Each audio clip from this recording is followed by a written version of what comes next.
This is a presentation of the School of Criminal Justice and Law Enforcement at California Southern University. Okay, I will be monitoring the time. I just learned yesterday how to do that on my cell phone.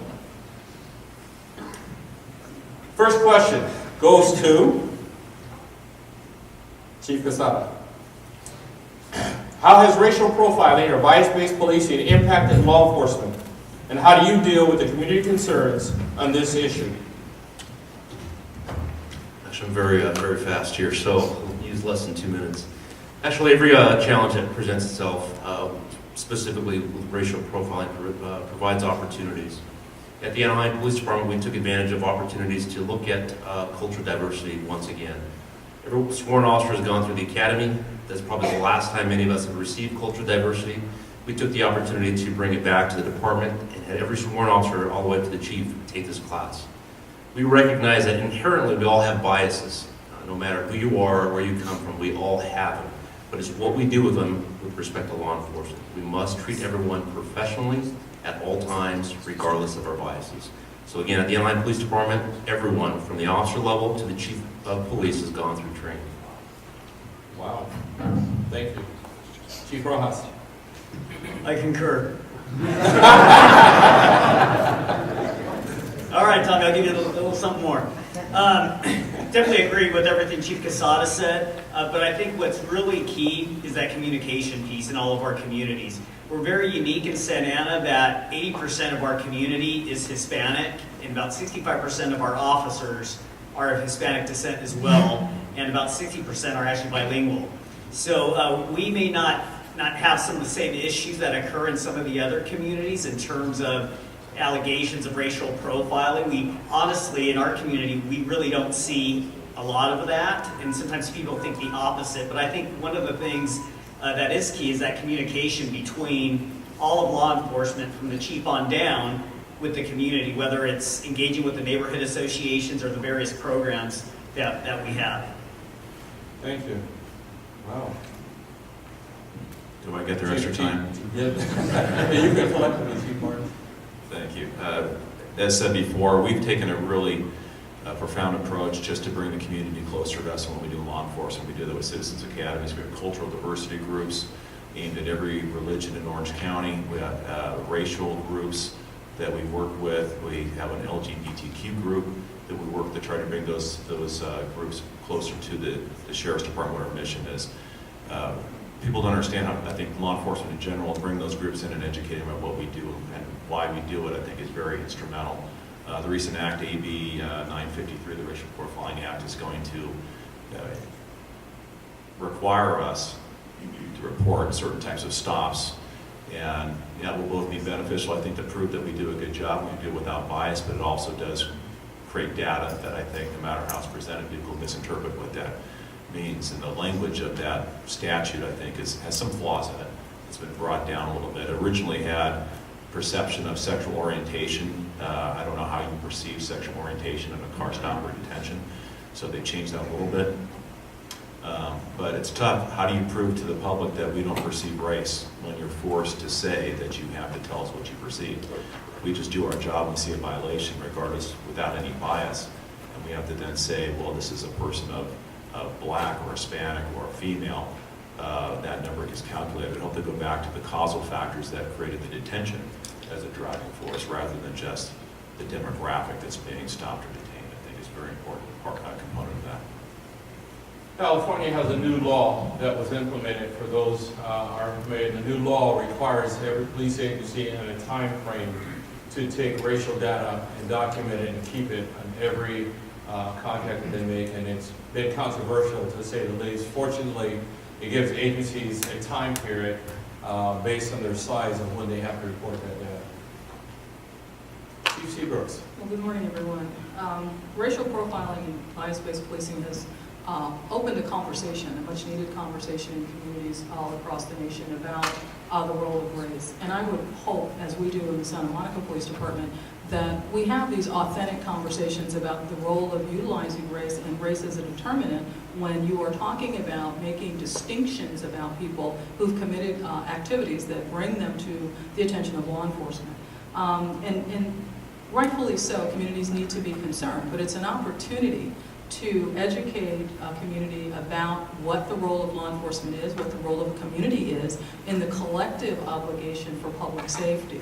So even though, there's sometimes this tendency to bristle when we hear bias-based policing conversations or racial profiling conversations, it's important to recognize that it presents an opportunity for us to enlighten our publics about what the challenges are for our business, what our business actually entails, and then the appropriate discernment that comes by looking at race, looking at gender, and the like. Because I don't know how otherwise you describe people, quite frankly, so that people can make those affirmative actions that they need to make when it comes down to providing police services.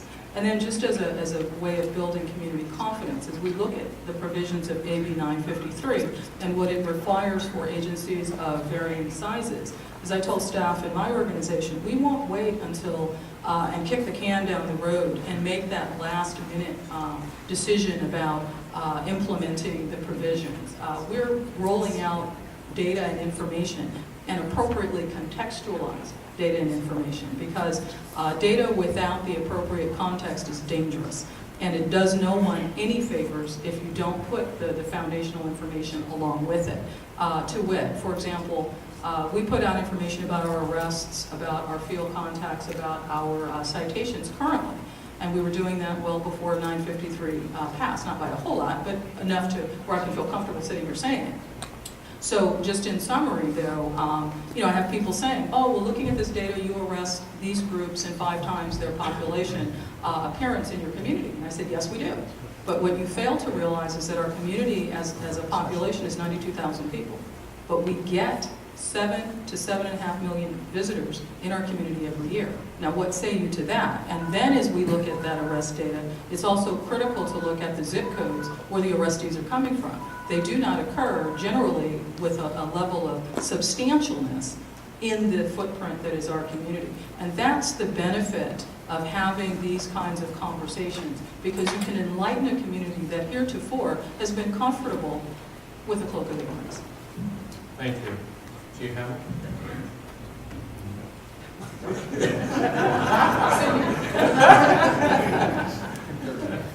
Thank you. So of course I agree with everything that's been said so far about the importance of training and communication. And I think there's a common thread in looking at these questions that runs through every question, and it's an issue of building public trust. I think that when you're talking about issues of racial profiling, bias-based policing, at the heart of it, it's really about building public trust and finding ways to do that through training, through communication. And there's a lot of ways that we seek to do that as contemporary law enforcement agencies. In Irvine, for instance, as was mentioned, we have CPA programs. We also have to be sensitive to what our unique communities represent, meaning in Irvine, if we look at the demographics of Irvine, over the past 10 years, our Chinese American population has increased dramatically. And so we have to think about how to connect to and be sensitive to our unique community. So a lot of the programs we're doing are really looking at where our demographics are growing. So we've reached out to our Chinese American community. We have had DAs with Chinese American backgrounds come and give training to our officers on issues related to Chinese traditions and cultures, and through giving officers more of an understanding about the unique population that they serve, they're in a better position to serve that community and to build trust. And later on, we're going to talk about community policing, but really getting back to the foundation of what community policing means, and ultimately trying to build trust and confidence in our community, so that the community, it's not the police department, or it's not police versus the community, but the community actually sees the police as their police department. Thank you. Chief Solano? I have one here. Thank you. I'm going to get real, Tommy. Can I get real? So, racial profiling and bias-based policing training has not been well received by our police officers. That's real. And the reason for that is, well, there's many reasons for that. But one of the distinctions that needs to be made is that racial profiling does not equal racism. And there is no evil intent behind it. There's implicit bias in all of us. And I think the way we address that is through training and education of our people and training and education of the community. And you can mitigate that, you can minimize that bias through that training. But really, from a law enforcement perspective, what I think needs to change is we need to open our minds, and we need to be more willing to take criticism. We need to not circle the wagons, which is historically what we've done in law enforcement. And what Chief Hamill talked about yesterday in his swearing-in speech, he talked about humble leadership. And it's so important to hire people with humility, to encourage that humility, because without that, it's very easy to circle those wagons. It's very easy to dismiss the criticisms and the feedback from the community. So for me, it is real. It's something we need to address. The thing is that 99.9% of our police officers out there are good people trying to do their best jobs. And so if we continue to hire good people that are humble, that are willing to accept that criticism, I think over time we're going to make a positive change. Very good. David, before you go, Chief Bejarano and I, back about 12, 14 years ago, he called me, and I was the chief down in Calexico at the time, and we talked about doing a study. And this is the first I had heard about it, and so we worked on that together, and I'll let David tell you about that, Chief. Well, thank you, and good morning. Once again, the conversation actually started at the issue surfaced probably in about 2000 during my tenure as the chief in San Diego. And it first surfaced as driving while black or brown, and surfaced nationwide. And we were the first agency nationwide that, again, we have to be as open as we can with the community, and data reporting is here, and that's okay, we can do that. But we were the first agency nationwide that actually started collecting the data as far as driving while black or brown. I can tell you chiefs and agencies across the nation looked at me. I got some calls. I spoke in major conferences throughout the U.S. And I believe people, as Charlie mentioned, 99-point-something% of all of our officers do the right thing. But all of us do have those biases that we bring. Doesn't mean that we're bad. Doesn't mean that we're racist. But there are biases that we have to check. We have to make sure they don't influence who we contact, our investigations, etc. So that's critical there. But again, it's about being open, making sure the community is engaged with us. I believe someone mentioned early on, we also formed advisory committees representing the Latino community, African American community, Asian, etc., etc.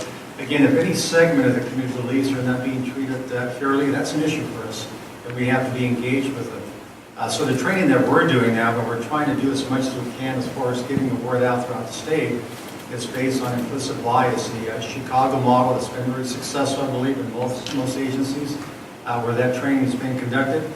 And we also include, I believe, again, it's about that police-community partnership. We also, obviously, there's a time where it simply has to be law enforcement initially involved in the training. And in some part of that training, we actually bring the citizen or the community component.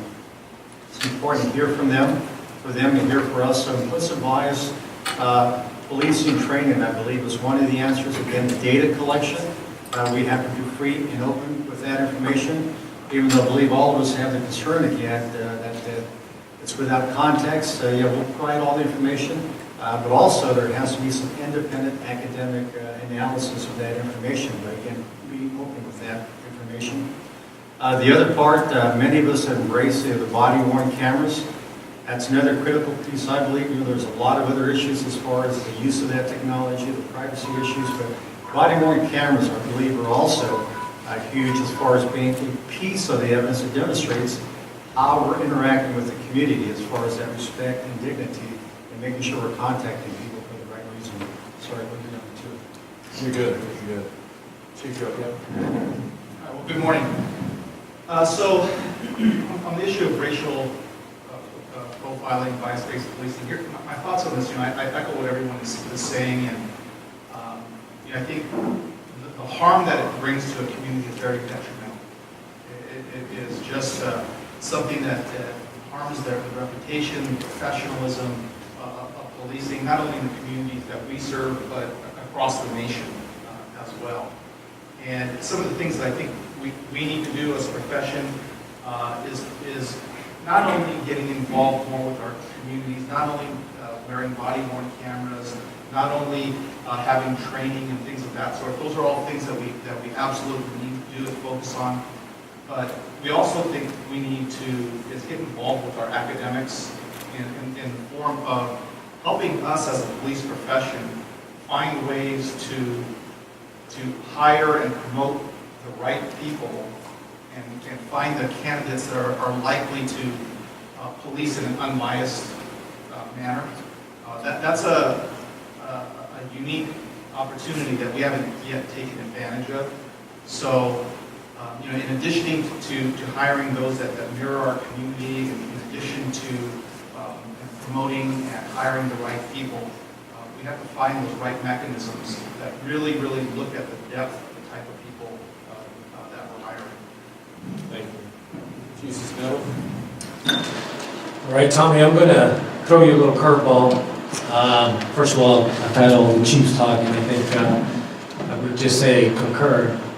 But first of all, I want to say good morning to everyone. I want to welcome you to the campus of UC Irvine. I can't think of a better place, venue to have a forum addressing contemporary policing issues than an open university setting that embodies the discovery and dissemination of knowledge through research, teaching, and creative expression. I want to thank Tommy and California Southern University for having the foresight on developing such an engaging communal issue. Regarding racial profiling, I think I just want to, address the issues that occur, whether factual or, perceived. I think it alienates communities from law enforcement. It hinders community policing efforts, which we all do. It causes law enforcement to lose credibility and trust among those we swore to protect and serve. The people of California have spoken and passed AB 953. And the new law for many of us will occur probably in 2022 with no funding, and that is a key issue. While I welcome the data collection and the possible benefits from the analyzation, I do not think this is a panacea to enhance police legitimacy issues. It's my opinion that we need to address the training issue, which we've heard throughout all the chiefs here today. And I think that's where the funding needs to be. Like I said, I think there may be some great benefit from the collection of data. But I think the reality is that when we have either factual or perceived, the only way that can mend, I believe, is through relationships and trust and working together. Thank you. This has been a presentation of the School of Criminal Justice and Law Enforcement at California Southern University.